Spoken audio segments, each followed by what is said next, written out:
अस्सलाम वालेकुम, welcome to my YouTube channel. मेरा नाम डॉक्टर हफ्सा। मेडिकल साइंसेज में हम जब भी किसी बीमारी की इटियोलॉजी या वजह के बारे में जानने की कोशिश करते हैं तो यूजुअली दो तरह के फैक्टर्स या अवामिल सामने आते हैं। एक वो होते हैं जो मॉडिफाइबल होते हैं, जिनको आप तब्दील कर सकते हैं, जैसे आपकी डाइट, आपकी डेली रूटीन एक्सेट्रा। और कुछ नॉन मॉडिफाइबल फैक्टर्स होते हैं, ऐसे अवामिल जिनके ऊपर आपका कोई बस नहीं चलता, जैसे आपके जीन्स वगैरह। आज हम एक ऐसे ही फैक्टर की बात करेंगे जिसकी वजह से हमारी जिंदगी में बहुत सारी क्रोनिक डिजीजेज लाइक शुगर, ज़ियाबतीज, हाइपरटेंशन, निज़ाम हजम के मसले, नींद के मसले, इन सब चीज़ों में बेतहाशा इजाफा हुआ है। सो इट्स आवर डाइट, जिसमें स्पेसिफिकली मैं बात करना चाहूँगी जंक फूड या फास्ट फूड के बारे में, कि किस तरह ये हमारी सिंपली एक्सप्लेन करेंगे कि इनका हमारी सेहत पे कौन सा और किस किस तरह का असर होता है। सारे मैकेनिज्म को मैं आपको इजीली बताऊंगी। सबसे पहले तो ये फास्ट फूड या जो जंक फूड होता है, वो साइंटिफिकली इस तरह इसको तरतीब दिया जाता है, इसकी रेसिपी इस किस्म की होती है कि जो हमारे जायके होते हैं, यानी खट्टा, मीठा, तीखा और नमकीन, ये सारे जायके एक परफेक्ट बैलेंस में होते हैं, जिसकी वजह से हमें उमामी फ्लेवर आता है। अब जो ये उमामी फ्लेवर होता है ना, ये हमारी बॉडी में डोपामीन और सेरोटोनिन जो है उनके लेवल को इंक्रीज कर देता है। उनका जब लेवल इंक्रीज होता है तो हमारे ब्रेन में जो राहत या खुशी देने वाला सेंटर होता है या ग्रेटिफिकेशन सेंटर होता है, वो सेंटर जो है वो एक्टिवेट हो जाता है। इसलिए इस तरह के जब बर्गर्स या इस तरह की जो आप पैकेज चीजें खाते हैं तो यूजुअली आपको अच्छा महसूस होता है, आप रिलैक्स्ड फील करते हैं, आपको गनूदगी सी आ जाती है, बिकॉज आपका वो ग्रेटिफिकेशन सेंटर एक्टिवेट हो गया और मुख्तलिफ जो प्लेयर हार्मोन्स हैं वो आपकी बॉडी में इंक्रीज हो गए हैं। इसलिए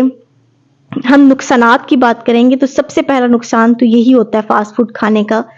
कि जो लोग बहुत ज्यादा या रेगुलरली फास्ट फूड खाते हैं वो घर का बना हुआ सादा और सिंपल खाना नहीं खा सकते, क्योंकि उसमें वो एडिटिव्स होते हैं, वो आर्टिफिशियल फ्लेवर्स होते हैं जो आपको घर में अवेलेबल नहीं होते। और ये कोई सिर्फ मुशाहिदे वाली बात नहीं है, बल्कि ये एक्सपेरिमेंटली प्रूव्ड बात है। अमेरिका में उन्होंने एक एक्सपेरिमेंट किया था जिसमें उन्होंने कुछ चूहे लिए थे जिनको फास्ट फूड खिलाया था। तो जब ये तजर्बा खत्म हो गया था तो जिन चूहों को फास्ट फूड या ये आर्टिफिशियली इनहैंस्ड फूड खिलाया गया था, 14 दिन तक उन चूहों ने आम खाना नहीं खाया था, बल्कि आम खाना खाने की बजाय उन्होंने भूखा रहने को तरजीह दी थी। और ये रवैया आजकल हम अपने बच्चों में आराम से देखते हैं कि जिन बच्चों को बाहर के पैकेज्ड फूड या फास्ट फूड खाने की आदत होती है, वो जिद करते हैं कि या तो हमें वही खाना दिया जाए या फिर हम भूखे रहेंगे। वो टेंट्रम्स थ्रो करते हैं, उनके बिहेवियर इश्यूज होते हैं, हम किसी और तरह का खाना नहीं खाएंगे। सो चूहों ने भी बिल्कुल इसी तरह का रवैया जो था वो मिमिक किया था, और फॉर 14 डेज उन्होंने कोई और खाना नहीं खाया था बल्कि भूखा रहने को तरजीह दी थी। So this is one disadvantage of having fast food regularly, कि घर का आम सादा हाइजेनिक खाना जो होता है, क्योंकि वो आर्टिफिशियली फ्लेवर्ड नहीं होता, तो वो आप मजीद आपका खाने का दिल नहीं करता। क्रेविंग आपकी फास्ट फूड के लिए उतनी ही बढ़ती जाती है जितना आप फास्ट फूड ज्यादा कंज्यूम करते हैं। उसके अलावा सेकंड डिसएडवांटेज हमारे पास वो ये है कि हम जो भी खाना खाते हैं तो वो हमारे निज़ाम हजम से गुजरता है और उसके बाद वो छोटे छोटे टुकड़ों में तकसीम होता है। ये फास्ट फूड जिसपे रिफाइंड कार्बोहाइड्रेट होते हैं, प्रोसेस्ड कार्बोहाइड्रेट्स होते हैं, जब हम ये खाते हैं तो ये बहुत जल्दी जो है वो चीनी या ग्लूकोज में तब्दील हो जाते हैं टूटने के बाद। अब जब आपकी बॉडी में ग्लूकोज में तब्दील होते हैं, चीनी में तब्दील होते हैं, तो बॉडी में ग्लूकोज शुगर रश या ग्लूकोज स्पाइक कर जाता है। अब बॉडी या खून में जब इतना ग्लूकोज आता है तो उस ग्लूकोज ने कहीं ठिकाने भी लगना है। उसको ठिकाने लगाने के लिए आपका पेंक्रियाज या लुबलुबा जो होता है वो इंसुलिन का हार्मोन जो है वो खून में बड़ी तेजी से रिलीज करता है। अब एक तरफ आपकी बॉडी में ग्लूकोज की स्पाइक आ रही है, दूसरी तरफ आपकी बॉडी में इंसुलिन की स्पाइक आ रही है, और ये बड़ी तेजी से आ रही है। ये दोनों स्पाइक्स जब इतनी तेजी से आती हैं तो आपकी बॉडी जो है वो पैनिक मोड में चली जाती है या अफरा तफरी के मोड में चली जाती है, which is very bad for our health. Overall health के लिए ये बड़ी मुज़र होती है। और जो एक ज्यादा अरसे तक आपकी बॉडी में यही होता है कि बार बार शुगर स्पाइक कर रही है, ग्लूकोज स्पाइक कर रही है और फिर इंसुलिन भी स्पाइक कर रही है,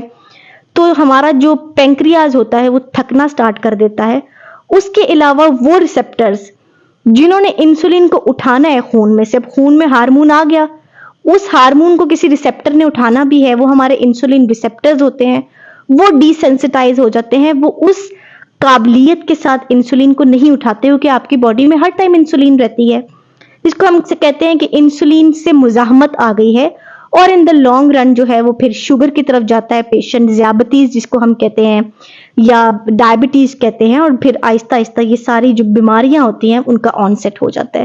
کیونکہ آپ نے باڈی میں ہر وقت انسولین اور گلوکوز کے لیول کو بہت ہائی رکھا، اس کی وجہ سے آپ کا پینکریاس بھی تھک گیا اور آپ کے جو انسولین ریسپٹرز ہیں وہ بھی ڈی سینسٹائز ہو گئے، ان کی بھی ایفیشنسی آپ نے بہت کم کر دی، اس کی وجہ سے ان دا لانگ رن جو ہے پھر آپ شوگر کے مریض بن گئے۔